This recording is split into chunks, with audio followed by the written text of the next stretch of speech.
আসসালামু আলাইকুম গাইস, আশা করি আপনারা সবাই ভালো আছেন। তো দেখতে পাচ্ছেন গোলাপ গোলাপ কেটে এনে আমি এখানে রাখতেছি। আব্বুর সাথে হেল্প করতেছে গোলাপ কাটার জন্য। তো রমজান মাসে গোলাপের তেমন একটা চাহিদা নেই, তবুও গোলাপ কাটতে হয় যাতে আবার ঈদের সময় ভালো টাকা ইনকাম করা যায়।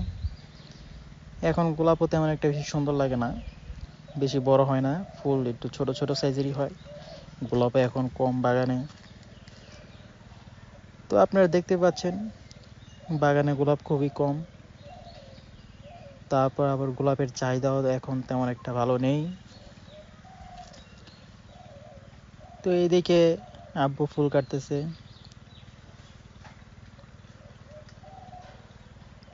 আবার আমিও সাথে ফুল কাটছি কিছু। দেখতেই পাচ্ছেন একটু তাড়াহুড়া করতেছি, কিছুক্ষণ পর আসর আজান দিয়ে দেবে যাতে নামাজটা যেন পড়তে পারি। আবার এদিকে চায়না ফুল, এগুলোও কাটতে হবে। ফুলের ভিতরে সবচাইতে দামি ফুলই হচ্ছে এগুলা। লাল গোলাপ না বিকলেও এগুলা বিকে, এগুলার দাম সব সময় বেশি থাকে।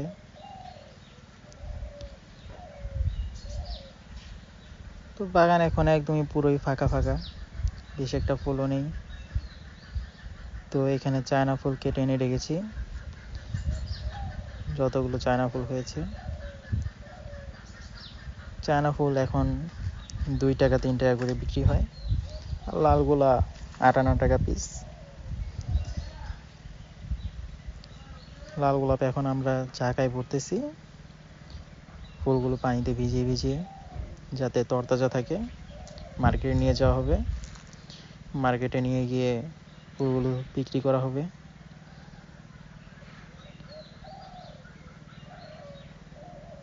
ওইদিকে আব্বু ঝাঁকায় ভরে দিচ্ছে, আমিও সাথে হেল্প করতেছি। ঝাঁকায় ফুলগুলো ভরতে সময় খুবই সুন্দর লাগে। ভরার পর একসাথে অনেকগুলো ফুল হলে অনেক সুন্দর দেখা যায়।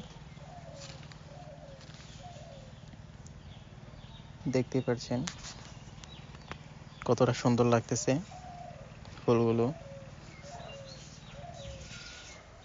তো এই যে ফাইনাল লুকটা দেখতে পাচ্ছেন ঝাঁকায় ভরার পর। তো আমার পেজটিকে ফলো করে রাখবেন যদি এরকম সুন্দর সুন্দর ফুলের ভিডিও দেখতে চান, ন্যাচারাল ফটোগ্রাফি যদি দেখতে চান। আশা করি আপনারা সবাই ফলো করবেন, পাশে থাকবেন। আপনারা দোয়া করবেন আমার জন্য যেন ভালো একটা কিছু করতে পারি। পথের যাত্রাটা যেন আমার ভালো হয়। নতুন পেজ, আপনারা সবাই দোয়া করবেন যেন সব কিছু ঠিক মতো হয়। আশা করি সবাই ফলো দিয়ে আমার পাশে থাকবেন।